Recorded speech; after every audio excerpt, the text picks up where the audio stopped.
Hello girls, in this particular video I am going to teach you about some important critics from 16th century to 20th century.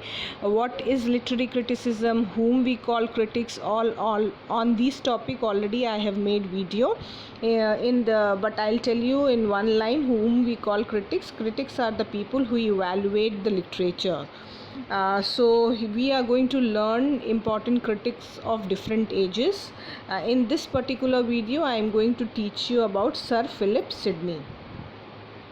Sir Philip Sidney was a 16th century critic. He was born in 1554 and died in 1586. He was called ideal Renaissance man. He was a poet, courtier, soldier and diplomat. At the age of 18 he got elected as the member of parliament. And as I told you, he was a soldier, so he died because of the wound which he has received in the battle of Zutphen.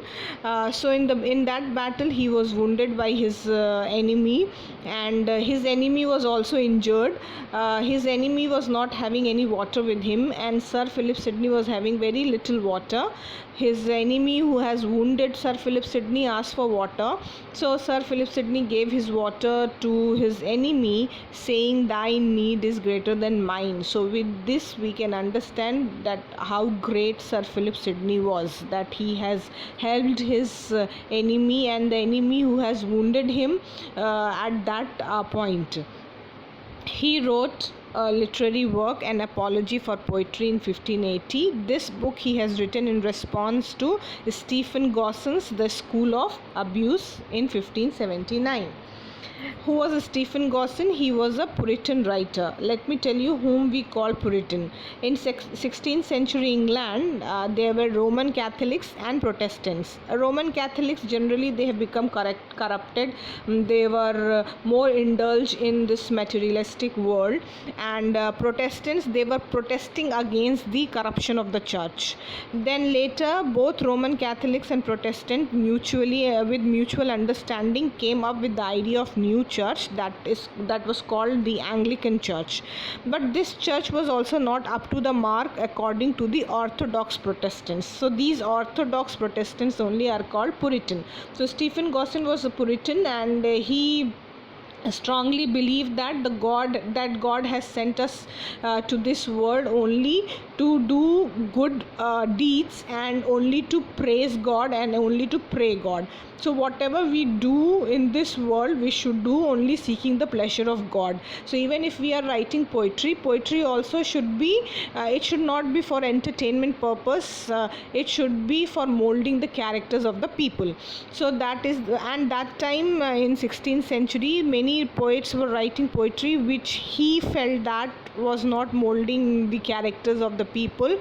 He found those poetry as corrupt poetries, immoral poetries. That's the reason he wrote the School of Abuse. And in his book School of Abuse, he has put in some serious allegation on poetry. He said that poetry is waste of time, poetry is mother of all lies, it abuses people, and he gave example of Plato, saying that Plato also banished poetry from his dialogue Republic.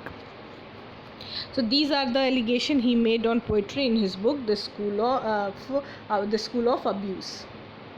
In response to the School of Abuse, Sir Philip Sidney wrote An Apology for Poetry, and Sir Philip Sidney wrote carefully in a planned manner, and he divided his work into different divisions. The first part, or the first section, was called Exordium, and in this introduction is written, that too in such a impressive manner introduction was written so that it should catch the attention of the readers. The second section is narration, and the statement of the fact of the case has been made in this section. He stated that poets' aim is to teach and delight both. So poets are writing poetry not only to teach the people, and poets are writing poetry not only to delight people or for entertainment, but the purpose is both, the aim is both. Then the next section called Propostio, in this he made his argument. In this section he wrote his argument or thesis. He talks about actually different kinds of poet. The next section is called confirmation. In this section he gives evidences to support his thesis. In this he says that poetry is better than history because it talks about facts. History talks about facts. So he feels that poetry is much more better than history because history only talks about facts. He also says that poetry is better than philosophy. I remember Plato, Greek philosopher. In my previous video I have taught you that Plato was a strongly believed that it is only philosophy which can create the ideal citizen and the ideal world, and philosophy is much more superior than poetry. But Sir Philip Sidney was believing that poetry is better than philosophy. Why? Because philosophy talks only about abstract ideas, but poetry talks about universal truth. So he believes that because poetry is talking about universal truth, so poetry is much more better. And he says that even we can learn philosophy with the help of poetry, like metaphors and simile. The next section he named as refutation, and this is the section where he gave answer to all the allegation of Gaussen on poetry. The first allegation, if you remember, Gaussen said that poetry is a waste of time. So in response to this statement, he has written, Sir Philip Sidney has written, that poetry is not a waste of time.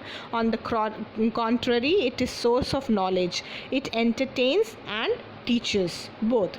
The second thing which Stephen Gaussen says is poetry is mother of all lies, because poetry is full of lies only. So to respond to this, Sir Philip Sidney said that poetry is not the mother of lies, because at the starting of the poetry, poet affirms that it is fictional. So poet is already saying in the starting that this is my imagination, this is fictional, I am writing. So you cannot say that poetry is telling lies. Then the other thing what Stephen Gaussen says is that poetry abuses people. So in response to that, Sir Philip Sidney said that it is not poetry that abuses people, it is man that abuses poetry. And the last point which Stephen Gaussen has made, that Plato has also banished poetry from his dialogue Republic. But if you remember, I told you Plato has banished poetry, but he has banished only bad poetry, and he was in favor of good poetry. In his dialogue Republic, chapter number 5, he says that good poet and good poetry is very helpful in making ideal citizen and ideal state. So the same statement Sir Philip Sidney gave as example, that Plato never banished good poetry from his Republic. He was against bad poets who were corrupting the society with their bad poetry. Next section is named digression, and in this he talks about different topics. Especially in this section he talks about the different kinds of poetry. For example, epic, in which we are praising all hero or great people, that is epic or heroic. Pastoral is the poem which is talking about country life. Elegiac, the poem which mourn for the dead. Iambic are two lines of rhyming couplet used in poetry. Lyric, that is a song, lyrical poems. Tragic, the poems which talk about good afflicted with bad. Satiric, when we comment on follies or faults of people, those kind of poetry is called satiric. So these different kind of poetry he spoke in the section digression. And the last section he named as perorati, in which conclusion is written. So what is the conclusion he gave? He advised the poets to write poetry with beauty, grace, and in a controlled manner. Then in his book he also wrote his views about drama.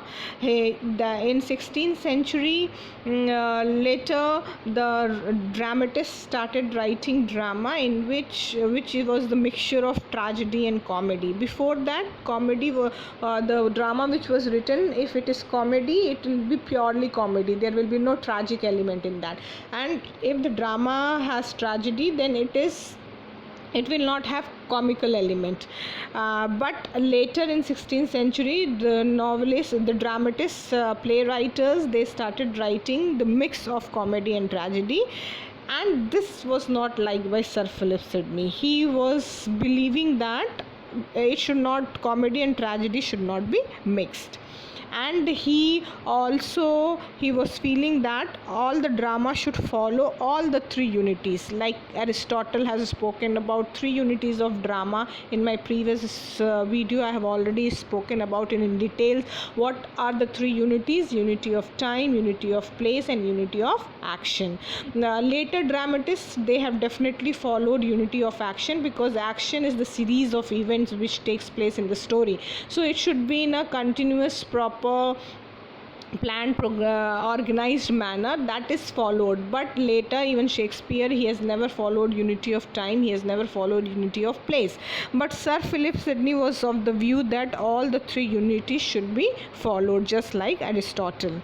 And he was not in favor of nonsense comedy, but he praised love stories which touches the heart.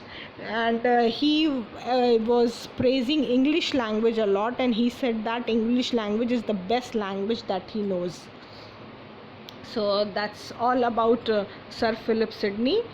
Thank you.